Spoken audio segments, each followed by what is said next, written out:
The Prince of Darkness has taken his final bow. A city stood still. Fans from around the world shed tears.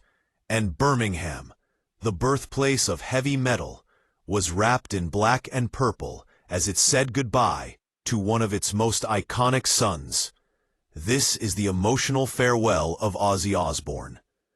Make sure to like, subscribe, and tap the bell so you never miss another update from the world of entertainment, music legends, and pop culture royalty.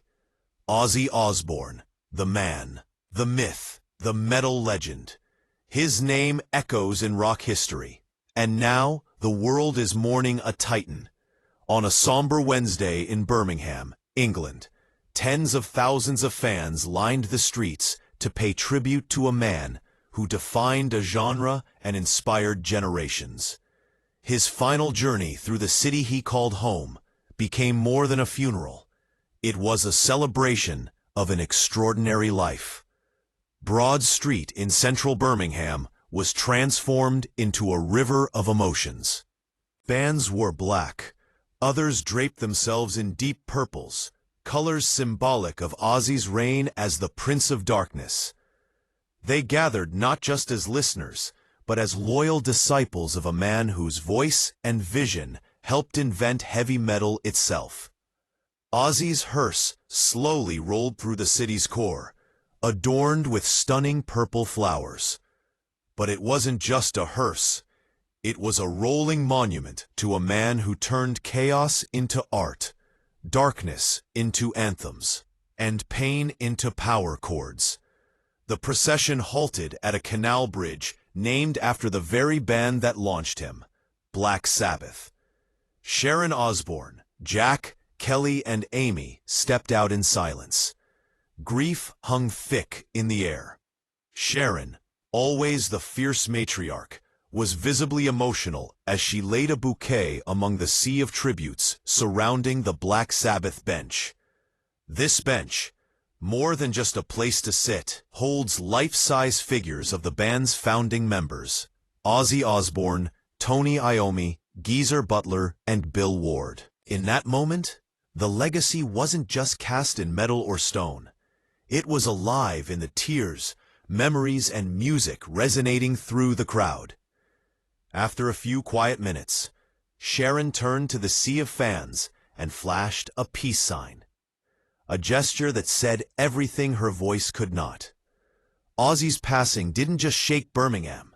Fans across continents made the pilgrimage to this small stretch of England to honor him.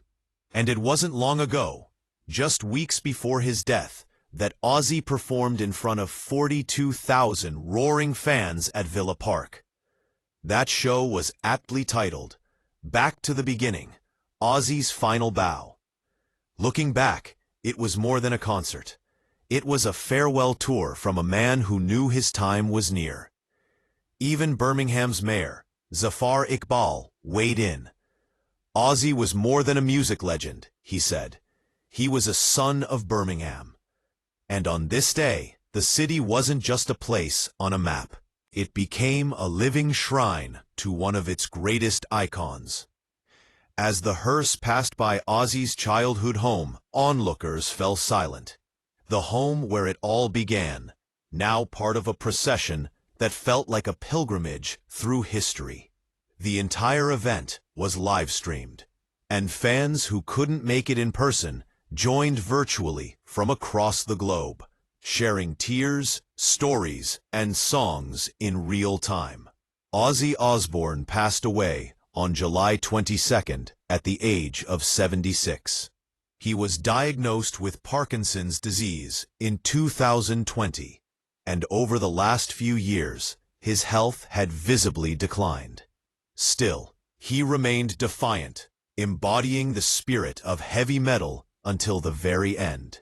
The Osbourne family shared the heartbreaking news with the world in a statement that read, "It is with more sadness than mere words can convey that we have to report that our beloved Ozzy Osbourne has passed away. He was with his family and surrounded by love. Love, that's what Ozzy gave and what he received in return. From rowdy arenas to quiet hospital rooms, from screaming fans to silent goodbyes, Ozzy's life was nothing short of epic. Born in Birmingham in 1948, Osbourne co-founded Black Sabbath in 1968. That band would go on to change music forever. Heavy riffs, gritty vocals, doom-laced lyrics. Black Sabbath wasn't just a band. It was the origin of a movement. After leaving Sabbath in 1979, Ozzy didn't fade away, he exploded. His solo debut, Blizzard of Oz, dropped in 1980 and gave us the iconic Crazy Train. From there, the wild ride continued, filled with record-breaking albums, outrageous tours, and unforgettable antics. Who could forget the infamous bat-biting incident during a 1982 concert?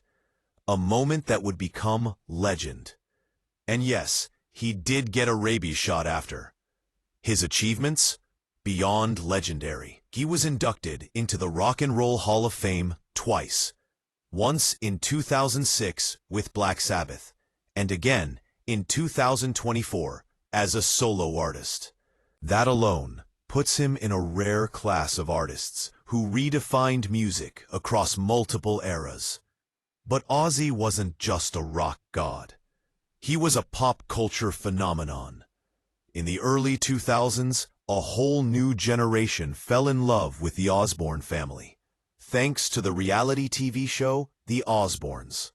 Alongside Sharon, Jack, and Kelly, Ozzy brought chaos, comedy, and authenticity into America's living rooms.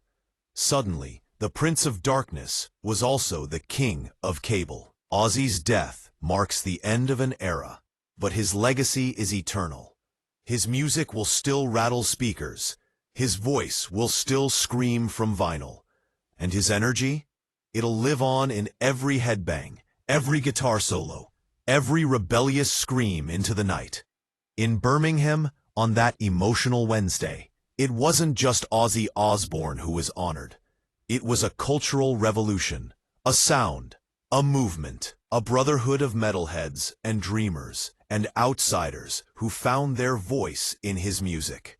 Rest in power, Ozzy.